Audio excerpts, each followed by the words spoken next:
महाराष्ट्रामध्ये देशामध्ये काम करतो ते शिस्तबद्ध म्हणून सुद्धा आपल्याकडे लोक मोठ्या अपेक्षेने आशेने पाहतात. हा प्रसंग माझ्यावरती माझ्या कुटुंबावरती आलेला आहे आणि आपण सर्व मंडळी आमच्या कुटुंबाच्या पाठीशी ठामपणे उभे राहिलेले आहात याची जाणीव मला आहे. शिवसेनेच्या प्रेमापोटी आमच्या प्रेमापोटी या ठिकाणी आपण आलेले आहात आणि म्हणून सर्वांना इथून धन्यवाद देतो, आभार व्यक्त करतो. परंतु माझी विनंती आहे तुम्ही आणि सर्वांनी शांत राहून मला माझ्या पत्नीला आणि माझ्या मुलाला अटक करण्यासंबंधीचे आदेश त्यांचे निघालेले आहेत आणि आज चौकशी करता मला आणि माझे मोठे बंधू दीपक साहेबांनी निमंत्रित केलेलं आहे.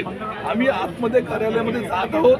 त्या ठिकाणी त्यांच्या प्रश्नांची जी काय असेल ती उत्तरं त्याची माहिती त्यांना आम्ही देऊ. पण आपण सर्व मंडळी शांततेने राहावा अशा तुमची माझी आपल्या नम्रपणे विनंती